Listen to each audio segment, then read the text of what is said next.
All right, so we're going to dive into a case today that's, Oh, is it a good one? oh, it's a fascinating one. Incredibly disturbing, too.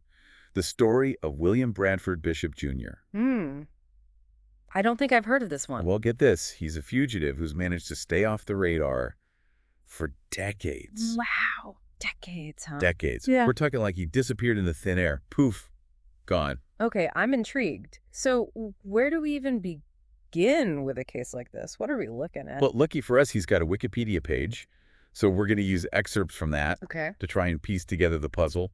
And, well, you know me, I love a good puzzle. You do love a good puzzle. What's so captivating about this one? Well, it's the contrast. I mean, just the stark contrast between Bishop's seemingly normal life, normal, Yeah. and then the absolutely horrific crimes he's accused of. Oh, okay, now you got me hooked. Lay it on me. Normal life, horrific crimes. What are we talking here? All right, picture this. Bethesda, Maryland, 1976. We've got the Bishops, your typical suburban family. Yeah. From the outside looking in, totally ordinary. Okay, I'm picturing it. White picket fence, maybe a station wagon in the driveway. You got it. But here's where it gets interesting. Bradford Bishop, he was a former Foreign Service officer, spoke 5 languages fluently, had what seemed like a successful career. On paper, this guy had it all. But as we're going to see, there's a much darker, much more sinister reality lurking beneath the surface. And that's what sends chills down your spine. It's like, how can someone who appears so put together be capable of such brutality? So we've got the all-American family, the successful diplomat husband. Who are the other players in this story? He lived with his wife, Annette, their 3 young sons, and his mother, Lobelia, all together in this seemingly idyllic suburban home, and then boom, everything changes. It all unravels on March 1st, 1976. Now, here's a crucial detail. Even though Bishop had been passed over for a promotion at work, there weren't any, like, major red flags waving in his life. No big blow-ups, no dramatic breakdowns, nothing. It's like one day he was just normal, and then the next. He snaps. Exactly. It's almost like trying to understand the psychology of a pressure cooker. You know, what causes it to finally explode? Like, was there one specific thing, a single trigger, or was it a slow burn? Years of resentment, frustration, rage, all just simmering beneath the surface. And that's what we're going to try and unpack today. What happened? Why did he snap? Okay, so no major red flags, then suddenly, boom. Walk me through that day, March 1st. What exactly did Bishop do? Okay, so March 1st, he leaves work early, tells everyone he's not feeling well. Normal enough, right? Then he heads straight to the bank and withdraws a hefty sum of cash. Not feeling well, but withdrawing a bunch of cash. You okay? That's a little strange. Right. It's like, okay, something's up. And it gets even weirder. He goes to the shopping mall. Pretty mundane, right? But here's what he buys. A ball-peen hammer and a gas can. A ball-peen hammer and a gas can. Uh-oh, this isn't sounding good. Nope, it's not. And then he fills the gas can and tops off his station wagon's tank. He's starting to see a pattern here. Right. Like he's preparing for something, right? And then, to make matters even more unsettling, he makes one more stop, this time at a hardware store. And what does he buy? A shovel and a pitchfork. Oh my God, a shovel and a pitchfork. This is terrifying. It's like he was getting ready to... It's chilling, right? Like you can't help but picture the cashier ringing up these items, totally oblivious to what's about to unfold. So we have Bishop meticulously preparing for something, but what about his family? Where are they in all of this? Yeah, where is everyone while he's out buying all of this? Well, a few days later, a truly horrifying discovery is made. And it's not in Bethesda. It's far, far away from that quiet suburbia. Far away? Like how far? About 275 miles away, to be exact. Wow, that's a distance. Where are we talking? A wooded swamp in North Carolina. In this swamp, the bodies of Bishop's wife, Annette, his mother, Lobelia, and all 3 of his young sons are found in a shallow grave. He killed his entire family. It gets worse. They were piled together and set on fire. The brutality, the sheer savagery of it all is almost impossible to comprehend. And this was a man, remember, who had represented our country as a diplomat. Talk about a twisted contrast. I don't even know what to say. What did the police find at the scene? Anything. Well, that's the thing. They found evidence that directly links Bishop to the crime. They find the gas can, the shovel, the pitchfork, all purchased by Bishop just days before. It's like he wanted to be caught, you know, leaving a trail of breadcrumbs leading straight back to him. But then, just when you think the case is open and shut, it takes a sharp turn. A sharp turn? What do you mean? The investigation starts to reveal a carefully constructed timeline of events. They find blood in the Bishop home, and they use dental records to confirm the identities of the victims. There's no doubt about it. A horrific tragedy unfolded in that house.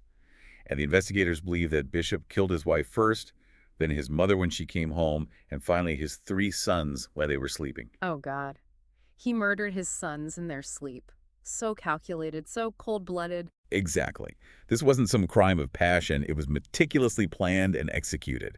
And that's what makes this case so fascinating, so utterly disturbing. What could possibly drive someone to such calculated cruelty?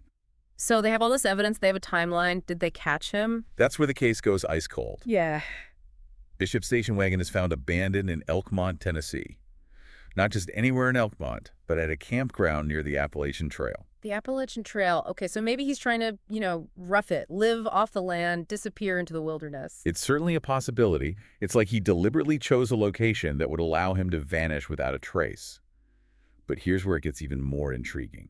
He didn't just leave the car empty. He left behind a bunch of items that just raise more questions than answers. What kind of items? Dog biscuits, a bloody blanket, a shotgun, an axe, a shaving kit, and get this, a spare tire well filled with blood. Blood? Whose blood? It's never been confirmed. Yeah.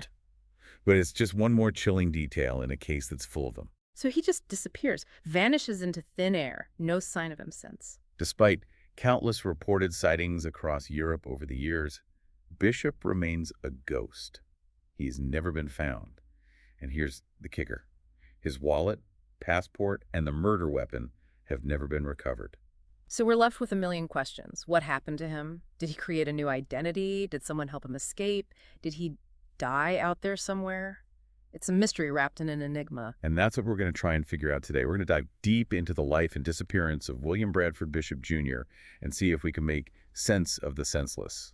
What were his motives? How did he manage to vanish so completely? It's like trying to solve a puzzle with half the pieces missing. You have the frame, the outline, but the central image remains obscured. And that's what makes this case so compelling, so utterly baffling. So many questions. Where do we even begin? Well, let's start with the why. What could have possibly driven him to this point? I mean, it really is a puzzle, right? Like, so many missing pieces. What was it? A sudden snap? Like, did something just push him over the edge? Or was it, I don't know, like years of... Yeah, that's what's so hard to figure out. Like, what was the breaking point? We mentioned those financial troubles the bishops might have been facing. Right. The possible IRS audit. Do we know for sure if that was actually happening? Well, it hasn't been officially confirmed, but it's definitely a piece of the puzzle, right? Like that kind of pressure, that scrutiny. Yeah, it could definitely contribute to someone taking drastic measures. But it's not the whole picture, is it? There's also Bishop's history of depression and insomnia. He was on medication for both. Right.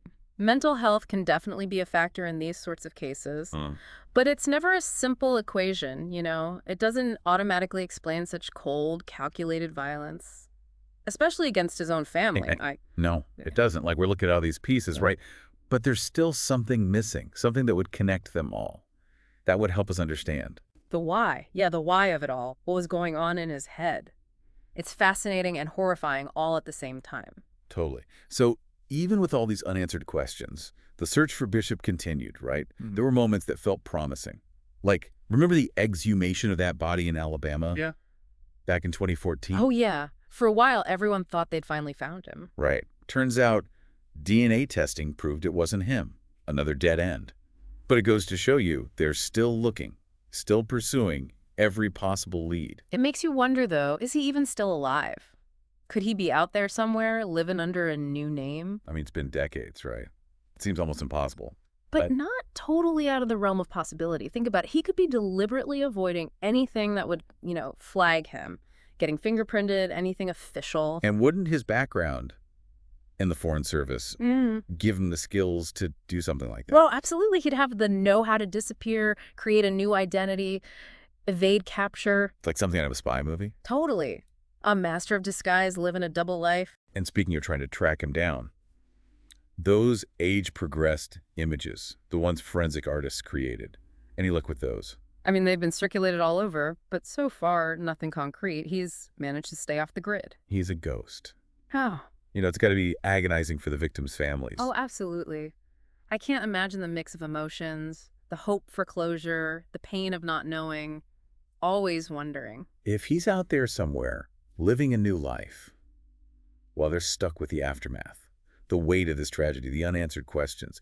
It's no wonder this case continued to fascinate and terrify people. It's like we're peering into an abyss, trying to make sense of something that defies all logic and reason. It's human nature, isn't it? To want to understand, even when it's something dark and disturbing, this need to try and make sense of the senseless. And maybe, in a way, cases like this force us to face our own vulnerabilities. Yeah. The fact that even those closest to us, well, you never really know what someone else is capable of. The Bishop case.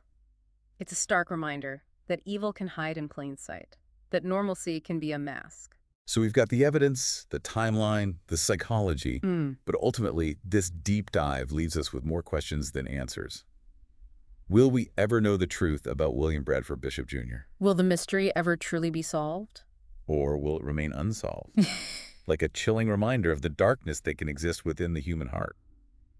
It's wild, right? To think he could just disappear, create a whole new life, leave everything behind, no trace. Like, can you ever really outrun the things you've done? It makes you wonder, doesn't it? Like, is he out there tortured by guilt, or has he just shut it all out, buried it so deep he can function, pretend everything's normal? It's a question we may never know the answer to. And maybe that's part of what makes this whole case so, I don't know, unsettling. Like, we're never going to really know what went on in his head. Yeah.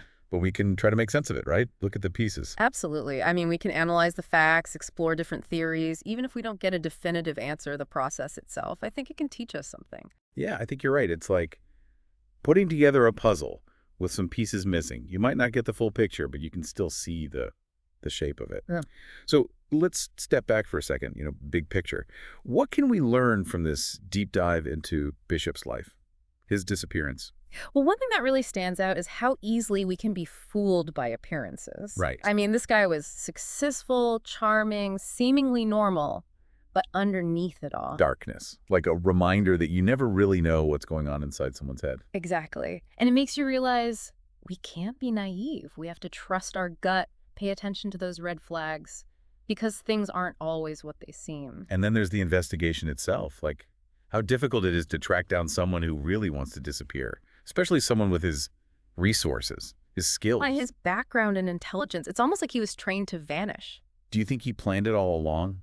The murders, the escape, everything. It's definitely a possibility. I mean, the level of planning involved, it's chilling. So we've covered the evidence, the psychology, the investigation. But at the end of the day, the Bishop case, it really makes you think about human nature. Like, why do people commit violence? How can someone deceive so completely? Is redemption even possible after something like this? Big questions, right? The kind that stick with you. And I think it forces us to confront some uncomfortable truths about ourselves, about the world. Like, are some people just born evil? Or can any one of us, given the wrong circumstances, become capable of terrible things? It's a lot to process, Not exactly lighthearted stuff. But that's the power of stories like this, right? They force us to think about the darker side of humanity. Yeah. And for you listening, think about this. Do you think he's still alive out there somewhere? And if he is, what's his life like now? Is he consumed by what he did? Or has he found a way to justify it? Move on. Will he ever face justice? Or will this case? Will it always be a mystery? A chilling example of just how dark the human heart can be. I don't know. We might never have those answers, but the fact that we can explore them, think about the possibilities, that's what makes this whole thing so fascinating to me. Oh, absolutely. It's a reminder that sometimes the most captivating stories are the ones that leave us with more questions than answers. The ones that make us think, make us question. So if you're intrigued by the William Bradford Bishop Jr. case, keep digging. Read the articles, do your own research, draw your own conclusions. Because some mysteries are meant to linger, They challenge us, make us confront the unknown, and sometimes the truth. And the truth can be a scary thing. And that, my friends, is why we love a good deep dive. It makes us think, makes us question, and reminds us that the world is full of mysteries waiting to be uncovered. Tell us what you think about this episode. Thanks for watching, and see you in the next one.